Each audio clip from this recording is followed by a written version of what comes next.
تدریساً پڑھانا ترک کر رکھا تھا، لیکن یہ ہے کہ زبانی طور پر میں نے ان سے استفادہ کیا۔ یہ مولانا شرف الدین محدث دہلوی لکھتے ہیں ایک سند میں جو انہوں نے بدیع الدین شاہ محدث راشدی سندھی کو دی تھی، اس سند میں اس سند میں وہ لکھتے ہیں کہ میں نے استفدت، میں نے میاں نذیر حسین سے استفادہ کیا، لیکن زبانی پڑھ کر۔ کتابیں وہ پڑھا نہیں رہے تھے، کتابیں پڑھانا چھوڑ چکے تھے، لیکن میں نے زبانی ان سے استفادہ کیا اور میں نے پڑھا۔ تو اس سے معلوم ہوا کہ شرف الدین محدث دہلوی کا لقاء اور تلمذ میاں صاحب سے ثابت ہے۔ اور وہ عبدالحکیم لکھتے ہیں کہ چونکہ یہ آخری طالب علم تھے، میں بھی آخری تھا، تو پھر انہوں نے ہمیں اجازت الروایہ دیا، جس میں شرف الدین محدث دہلوی کا نام لکھا ہے اس سبت کویت میں، کہ ان کا نام لکھا ہے کہ یہ بھی موجود تھے۔ تو سند عالی جس کے واسطے رسول اللہ صلی اللہ علیہ وسلم سے صاحب کتاب محدث تک کم سے کم ہو، پھر وہ جو شیخ جو تلمیذ پڑھ رہے ہیں، ان تلامذہ کا جو شیخ ہے مثلا مولانا شرف الدین محدث دہلوی، ان کی تعداد امام بخاری تک کتنی ہے؟ اگر کم سے کم ہے تو یہ سند عالی ہوتی ہے۔ تو مثلا میری سند جو ہے مولانا شرف الدین محدث دہلوی، اور اس کے بعد میاں صاحب تک پھر کوئی واسطہ نہیں ہے، وہ خود براہ راست ان کے شاگرد ہیں۔ پھر 3 واسطے ہیں، حجت اللہ امام شاہ ولی اللہ تک۔ تو یہ سارے ملا کے امام بخاری تک 16 واسطے ہیں، اور نبی علیہ الصلوۃ والسلام تک امام بخاری سمیت 4 ہیں، تو 16 یہ سارے 20 ہو گئے۔ تو اس وقت یہ 16 واسطوں والی سند ہندوستان میں بھی کسی کے پاس نہیں ہے۔ 2-3 ساتھی تھے ہمارے جو اللہ کے وہ پیارے ہو گئے ہیں، پچھلے 2 سالوں میں ہندوستان میں تھے۔ وہ مولانا اسحاق بٹی رحمۃ اللہ علیہ نے اپنی کتابوں میں لکھا ہے کہ وہ فلاں تھے، ان کے نام بھی اس میں ہیں۔ تو وہ بھی فوت ہو گئے۔ میرے ساتھی مولانا وہ ابھی میں نے بتایا چشتیہ والے عبدالقدوس صاحب، وہ بھی فوت ہو گئے۔ اسی واسطے اب یہ سند عالی پاک و ہند میں الحمدللہ میرے پاس ہے۔ اس واسطے جو عرب کے شیوخ ہیں وہ بھی میرے پاس مجھے دعوت دیتے ہیں۔ مثلا میں پچھلے 2 پہلے سال میں ریاض میں پڑھا یا انہوں نے بخاری پڑھی ہے، ریاض کے شیوخ مدرسین نے، دکتور نے۔ اسی طرح کویت والوں نے مجھے دعوت دی، وہاں بخاری کا سماع قرات ہوئی ہے۔ اسی طرح ایک واشنگٹن میں جامعہ بخاری ہے، امام بخاری، وہاں کے شیخ نے میرے پاس بخاری پڑھی ہے، لیکن وہ موبائل پر پڑھی ہے۔ اسی طرح ایک بیروت کے شیخ ہے منصور، شیخ منصور، انہوں نے بھی بخاری، اور صرف بخاری نہیں پڑھی بلکہ جو واشنگٹن کے شیخ ہیں انہوں نے 250 کتابیں میرے پاس پڑھی ہیں۔ 250 کتابیں، دنیا جہان کی کتابیں جو میرے خواب میں نہیں تھی وہ بھی انہوں نے پڑھ ڈالی ہیں۔ اسی طرح منصور صاحب نے بھی 20-25 کتابیں پڑھی ہیں، سیاستہ کیا اور باقی سب پڑھی ہیں۔ اسی طرح اور بھی مکہ میں حج پر گیا تھا، تو وہاں مہد العلمی ایک ادارہ ہے، جامعہ امام کے شعبہ ہے وہ، تو وہاں کے جو شیوخ تھے انہوں نے بخاری میرے پاس پڑھی۔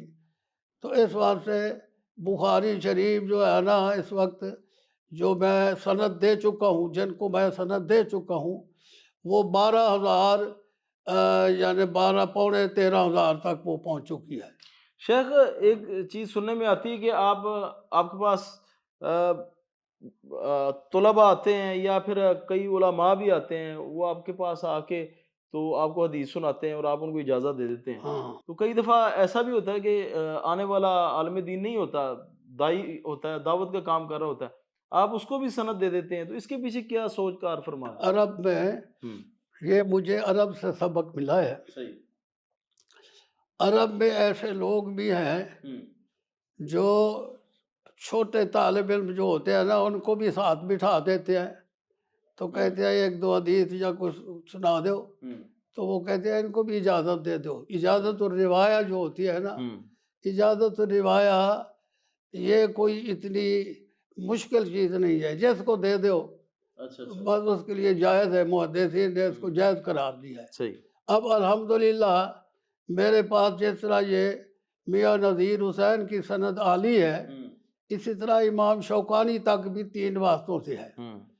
ابو سعید شرف الدین یہ روایت کرتے ہیں محمد حسین بن محسن الانصاری الیمانی، وہ روایت کرتے ہیں امام احمد شوکانی سے.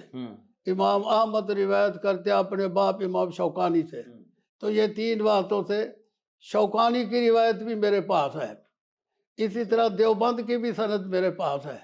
میں حج پر گیا ہوا تھا، وہاں مجھے ایک شیخ ملے تھے، ان کا نام تھا رحمت اللہ بن عبد الغنی الارکانی الحنفی، اور یہ سن 1234 ہجری کی بات ہے.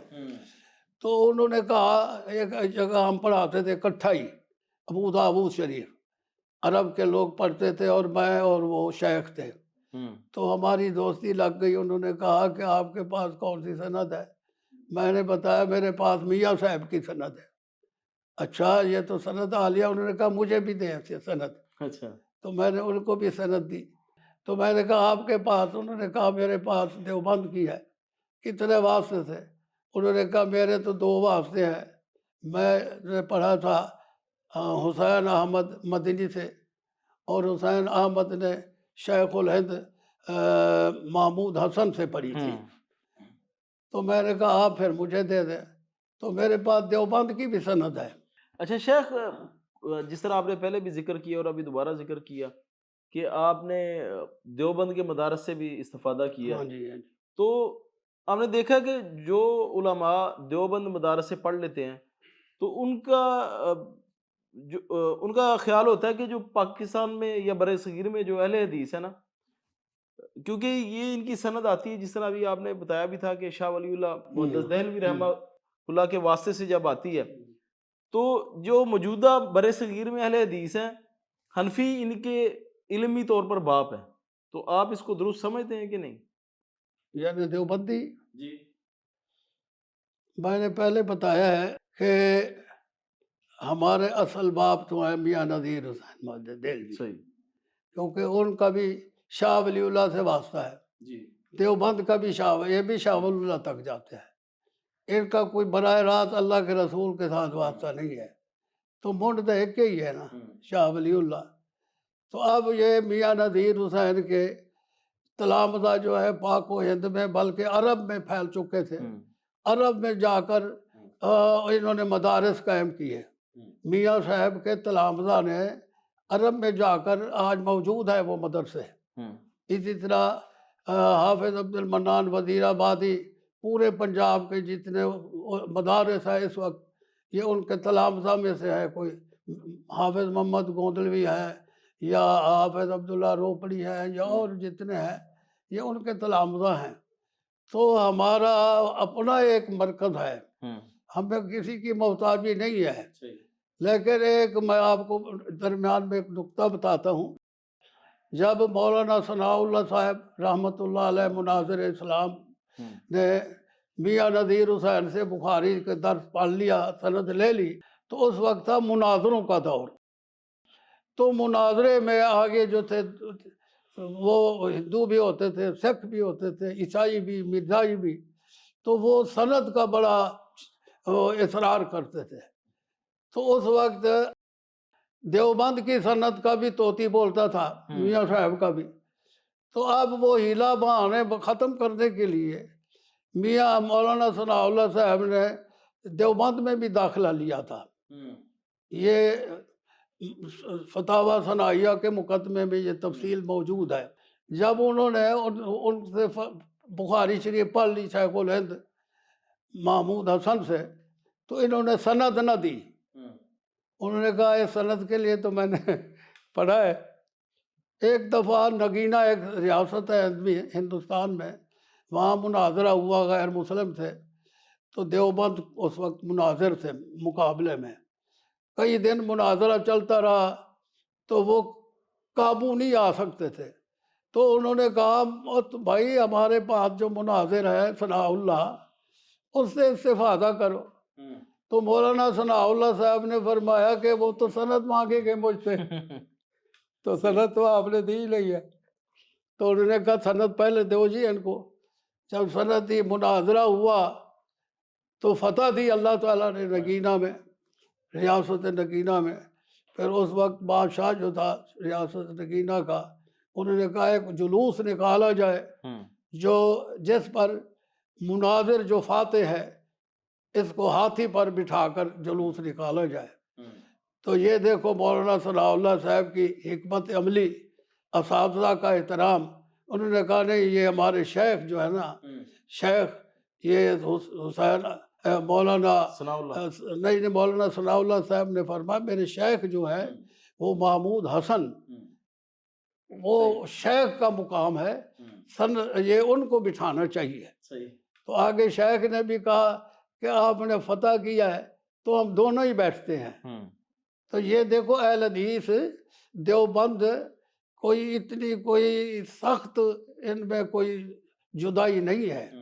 یہ تعصب ہوتا ہے بعض جگہ، لیکن بعض دفعہ یہ اکٹھے بھی ہو جاتے ہیں. تو کوئی اتنی بات نہیں ہے کہ دیوبند سے ہماری کوئی نفرت ہے یا ان کو ہمارے میاں نذیر حسین سے کوئی نفرت ہے. علم حدیث میں ہم انشاءاللہ ایک دوسرے سے استفادہ کرتے ہیں، وہ ہم سے کرتے ہیں، ہم ان سے کرتے ہیں. تو یہ اچھی بات ہے. شیخ آپ کی ابھی تک کتنی تصانیف ہیں، اور ابھی بھی آپ لکھ رہے ہیں یا بس وہ سلسلہ رک گیا ہوا؟ اب جو میں لکھ رہا ہوں وہ میرے پاس ایک بخاری کا نسخہ ہے، اس کا نام ہے نسخۃ الصغانیہ. امام صغانی کے پاس وہ نسخہ ہے جو امام بخاری رحمۃ اللہ علیہ کے جو شاگرد تھے امام فربری، اس نے امام بخاری سے 2 دفعہ بخاری پڑھی تھی. امام بخاری کا اس شاگرد کو لواء امام بخاری بھی کہتے ہیں کہ اس کا جھنڈا اٹھانے والا. انہوں نے جو امام بخاری کے زمانے میں بخاری لکھی تھی وہ بے عین ہی آگے چلتی آئی امام صغانی کے پاس. تو پھر امام صغانی نے ان کو پھر اپنے خطی طور پر لکھا مخطوطہ. پھر اس پر امام الوسطانی، یہ میں تفصیل سے لکھ رہا ہوں، تو وسطانی نے پھر اس پر حاشیہ چڑھایا. وہ کتاب میرے ایک شاگرد نے پچھلے دنوں، اصل جو ہے وہ استنبول میں ہے، تو اس نے وہ میرے پاس ایک نسخہ دکھایا. تو میں نے کہا یہ تو پھر ایسی کتاب ہے کہ جس کی سند متصل ہے امام بخاری سے لے کر جو ہمارے پاس موجود ہے، یہ بعین ہی اسی کا وہ کلمی ہے، لے چھپی ہوئی ہے، بس ہے ایک ہی. تو اس پر میں کام کر رہا ہوں، امام بخاری کی شان میں بھی اور اس کتاب کی شان میں بھی. اور میری جو کتاب ہے نا 13-14 ہو گئی ہیں الحمدللہ. اور ان کے نام یہ موجود ہیں، کچھ پڑھی ہوئی ہیں. میں وہ تصویریں کھینچ کے ساتھ بتا دیں گے انشاءاللہ. تو یہ کتابیں ہیں اور وہ بھی میں انشاءاللہ چھاپنے والا ہوں. شیخ آپ کی ماشاءاللہ اتنی زیادہ عمر ہو گئی ہے، اس کے باوجود آپ کا اتنا حافظہ ہے. اللہ تعالیٰ نے، اللہ کی یہ بہت بڑی رحمت ہے آپ کے اوپر، اور آپ کو نام یاد رہتے ہیں اور پوری تفصیل یاد رہتی ہے. تو یہ کیسے ممکن ہوا؟ آج کل لوگ ہیں وہ بہت زیادہ چیزوں کو یاد نہیں رکھ پاتے، تو ان کو کیا نصیحت کریں گے، یا آپ کا کیا تجربات ہے حافظے کے حوالے سے؟ اصل میں ہم نے علم حاصل کیا کتابوں سے. اصل کتاب کو ہم نے پڑھا ہے، اس کا مطالعہ کیا ہے، اس کا حاشیہ دیکھا ہے، بین السطور دیکھا ہے. آج تک میں صرف بخاری کے متن کو دیکھتا ہوں، ترجمہ نہیں دیکھتے؟ اور کوئی حاشا اوشا یہ نہیں ہے، یہ موبائل پر نہیں، یا موبائل نکالو اور اس میں سے کسی کتب خانے کا حوالہ تلاش کر لو، وہ تو ہوائی چیز ہوتی ہے، صحیح. وہ آئی اور گئی. ہم نے پڑھا ہوتا کتاب سے. الحمدللہ جی، قرآن و حدیث کی برکات بھی تو ہوتی ہے نا. تو پھر دوسری بات یہ ہے کہ جس طرح قاری حافظ قرآن ایک نسخے پر پڑھتا ہے، تو جب وہ پڑھ رہا ہوتا ہے تراویح میں، تو اس کے سامنے وہ ورقے اسی طرح سطریں چل رہی ہوتی ہیں. بے شک. تو اس کا حافظہ اس طرح بھی کام کرتا ہے. اور جو علماء کتابوں سے پڑھ کر آگے استادوں شاگردوں کو پڑھاتے ہیں، ان کے علم میں برکت بھی ہوتی ہے، اور سینے پر جس طرح لکھا جاتا ہے آنکھوں کے سامنے نقشہ ہوتا ہے. بے شک. اور کچھ استاد ایسے ہیں بلکہ عام خطیب واحد، وہ موبائل کو کھولتے ہیں، کسی مکتبے کو کھولا اور اس حدیث کا حوالہ لیا اور پھر اس کو ختم کر دیا. اپنے سینے سے بھی ختم کر دیا، موبائل سے بھی ختم کر دیا. تو اس واسطے وہ علم، آپ سمجھتے کہ کتاب کے ساتھ جو تعلق ہے اس کی وجہ سے حافظہ محفوظ رہتا ہے؟ وہ علم ہے ہی وہی. میں ایک دفعہ اسلام آباد میں تھا، وہ ہمارے بہت بڑے عالم دین ہیں حافظ مقصود احمد. جی ادھر کے امیر بھی ہیں. امیر ہے، ہاں، اور یہ مامو کانجڑ کے مدرسے کے بھی صدر ہیں. تو انہوں نے مجھ سے سند لی، کیونکہ سند تو مجھ سے پاکستان کی جتنے علماء ہیں، مولانا عبداللہ ناصر رحمانی بھی لے چکے ہیں، حافظ اللہ، اور مولانا عبدالعزیز نورستانی، یعنی یہ جتنے جو ہے نا اس وقت کبار علماء، کبار بڑے بڑے ہیں. اور یہ حافظ مسعود صاحب جامعہ سلفیہ کے، اور بھی کئی علماء جتنے بھی مدارس ہیں، قاری صہیب صاحب اور مامو کانجڑ کے، یہ ادھر ادھر کے. تو بہرحال انہوں نے کہا کہ میں سند لیتا ہوں آپ سے، اور بخاری پڑھ کر، بخاری کی کوئی حدیث. تو اس کے بیٹے نے کہا کہ یہ میرے موبائل پر ہے حدیث، میں نکال دیتا ہوں. یہی مقصود جو ان کا بیٹا ہے، ہمارا. اچھا. تو اس نے کہا کہ نہیں، اصل بخاری لے آؤ. اصل بخاری کی جو برکات ہے، وہ بات ہے، وہ تو وہی ہے نا. تو علماء جو ہے نا اس چیز کو اہمیت آج بھی دیتے ہیں. تو میری یہ اساتذہ سے اور مفتیان سے یہ درخواست ہے کہ اصل کتاب سے وہ فتویٰ تیار کریں اور اپنے علم کا وہاں رنگ دکھائیں، لوگوں کا شکار کیا ہوا نہ چبائیں. یہ تو شعر جو ہے وہ اپنا شکار کرتا ہے. عالم مفتی کو چاہیے وہ کتاب سے خود اخذ کرے، استدلال کرے. امام بخاری ہے فقہ کی کتاب، استدلال کی کتاب، اجتہاد کی کتاب ہے. جو بخاری پڑھ کر مجتہد نہیں ہوتا، اس نے بخاری پڑھی نہیں ہے. کیونکہ فقہ البخاری فی تراجم ہی، امام بخاری ہماری فقہ کی کتاب ہے. حنفیوں کی تو قیاس کے مجموعے ہیں، ہماری فقہ کتاب بخاری ہے. تراجم جو ہے یہ فقہ ہے، استدلال کا حصہ ہے. لہذا ہمیں چاہیے علماء کو کہ کتاب سے خود مطالعہ کریں، باب بھی پڑھیں اور اس کی حدیث بھی پڑھیں، پھر استدلال امام بخاری کا سمجھیں. اس طرح بخاری پڑھیں، دیکھو مزہ آتا ہے کہ نہیں آتا. شیخ، آپ نے بھی جس طرح پہلے ذکر کیا تھا کہ آج سے 20-25 سال پہلے کا جو دور تھا وہ مناظروں کا دور تھا، تو اس وقت بہت زیادہ سختی کی جاتی تھی رفع الیدین کے حوالے سے، آمین بالجہر کے حوالے سے، اور فاتحہ خلف الامام کے حوالے سے. تو ان کو امتیازی مسائل سمجھا جاتا تھا. ابھی جب سے دور چینج ہوا ہے تو کچھ لوگوں کو اعتدال کا ذرا شوق چڑھا ہے. تو اب اکثر لوگ وہ کہتے ہوئے ہمیں سنائی دیتے ہیں کہ جی اگر رفع یدین نہیں کریں گے تو نماز ہو جاتی ہے، اسی طرح اگر آمین بالجہر نہیں کہیں گے تو نماز ہو جاتی ہے. اسی طرح جو اصل میرا سوال تھا وہ یہ تھا کہ آپ نے ایک کتاب لکھی ہے فاتحہ خلف الامام کی فرضیت کے حوالے سے. تو ابھی کچھ لوگ کہتے ہیں کہ جی اگر فاتحہ نہیں بھی پڑھتے پیچھے امام کے تو وہ نماز تو ہو جاتی ہے، اور ہمارے ائمہ کا یہ عمل بھی رہا ہے، اس حوالے سے آپ نے کیا اخذ کیا؟ دیکھو جی الحمدللہ میں نے رفع الیدین پر بھی کتاب لکھی ہے، رفع الیدین پہ بھی لکھی ہے؟ ہاں صحیح مستقل۔ صحیح۔ وہ نسخے کچھ کم ہو گئے اس لیے میں نہیں لے آیا۔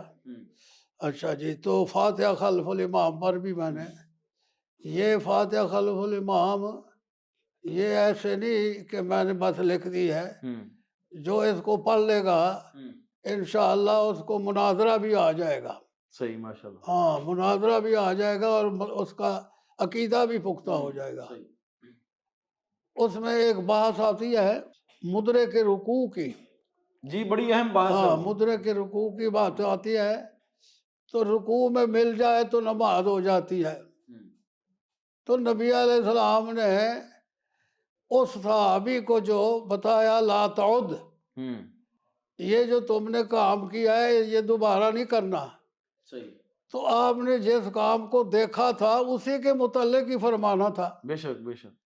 اس نے فاتحہ پڑھی ہے یا نہیں پڑھی اس کا تو سوال ہی نہیں پیدا ہوتا۔ کیوں؟ فاتحہ تو اس لیے نہیں پڑھی کہ وہ رکوع میں ملے مل آپ جائے۔ جی۔ تو اب اس کی رکعت کیسے ہو گئی جی؟ چلو بھائی قیام تو فرض ہے نا، اس کا قیام بھی چلا گیا، رکوع بھی چلا گیا، فاتحہ بھی چلی گئی، دو رکن چلے گئے تو رکعت ہو گئی، کیسے ہو گئی جی؟ جیسے یہ رکعت تو حنفیوں کے نزدیک، احناف کے نزدیک ہوتی اہل ہے نا، حدیث بھی وہ چند ایک ہے۔ وہ ربا اہل حدیث جو کراچی بالکل۔ والے ہیں ان کا یہ ہے، ہمارے بھی کچھ عرب میں ایسے لوگ ہیں، میں اچھا عرب وہاں میں پھر ہوں گے، عرب میں بہت سارے لوگ ہمارے ہیں، علاقوں میں تو نہیں اس طرح کے لوگ۔ ہمارے میں نہیں ہے۔ اچھا وہاں میں جامعہ ریاض میں پڑھا رہا تھا، تو انہوں نے پڑھی، بخاری بھی پڑھی، اور امام بخاری کی جو فاتحہ ہے وجوب الفاتحہ صحیح۔ وہ بھی میرے پاس پڑھی اور بھی رسالے پڑھے۔ تو امام بخاری نے جو موقع بتایا میں ان کو پہلے بتا چکا تھا کہ رکوع کے بعد جو ملتا ہے رکوع میں اس کی رکعت نہیں ہوتی، دو ارکان رہ جاتے ہیں، فاتحہ اور قیام۔ تو امام بخاری نے وہ بحث کر کے وہی بات بتائی، انہوں نے کہا ہمارے شیخ نے جو بتایا تھا وہی ہے، ھذا ما قال شیخنا۔ تو دیکھو نا، ہم نے وہاں تک بات کو اجاگر کیا ہے، یہاں بھی کتابیں لکھی ہیں۔ یہ ہماری جو ہے نا بعض دفعہ ایسی چیزیں، مثلا پہلے اذان ہوتی تھی وہ ڈبل اذان ہوتی تھی، جی جی ایسے خاص کر فجر کی، فجر کی یا عام نماز، یا جمعے اب کی، ہاں ترجیح والی اذان، اسے ترجیح والی اذان اس کو کہتے تھے ترجیح، ہوں کیونکہ نبی علیہ السلام نے ابو معذورہ کو جب یہ اذان سکھلائی، یہ میں اس لیے اب نوٹ کرا رہا ہوں تاکہ ہمارے علماء سنیں، مساجد کے مؤذنین بھی، کہ امام بخاری نے ابو معذورہ کو کہا کہ اذان پڑھ، اذان پڑھائی اس کو۔ جب اشہد ان لا الہ الا اللہ کا وقت آیا تو آپ نے فرمایا آہستہ کر دے، اس کو باقاعدہ کہا۔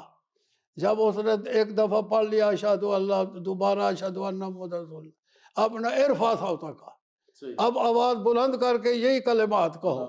اس کو کہتے ہیں ترجیح، یا ڈبل کرنا، دوبارہ کرنا۔ حنفی تو اس کا جواب یہ دیتے ہیں کہ وہ صحابی جو ابھی نیا نیا مسلمان ہو رہا تھا، لڑکا بھی تھا ابھی، تو وہ خوفزدہ ہو گیا کہ میں اشہد ان لا الہ الا اللہ کیسے کہوں، میں تو میری زبان تو لوگ مجھے کیا کہیں گے، تو وہ ڈر گیا اور بس آہستہ آہستہ اس نے کہنا شروع کر دیا۔ آپ نے فرمایا نہیں نہیں اونچا کرو، یہ ان کی تعویل کرتے ہیں، یہ تعویل ہے ان کی، صحیح۔ حالانکہ آپ نے پہلے اس کو سمجھا دیا، خود کہا تھا کہ خود ایسا کا یہ ایسا پڑھ، اور دوبارہ اس کو کہا بلند کر۔ تو یہ پھر اس کے بعد بھی صحابہ کا عمل رہا ہے، بڑا رہا ہے، آج کل بھی ہے۔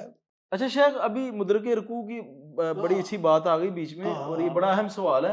اچھا اہل حدیثوں میں جو ادھر اختلاف جو ہم نے سنا پایا جاتا ہے اور جو اشکالات ہمیں بھی رہتے ہیں، مثال کے طور پہ میں آ کے میں نے ابھی نماز شروع کی ہے اور سورۃ فاتحہ کے ابھی 2-3 آیات پڑھی ہیں اور رکوع میں چلا گیا امام، تو اب مجھے ڈر ہے کہ اگر میں نے پوری کی تو وہ تو رکوع تو میرا جاتا رہے گا، تو میرے لیے پھر کیا حکم ہے، مجھے کیا کرنا چاہیے؟ دیکھو جی،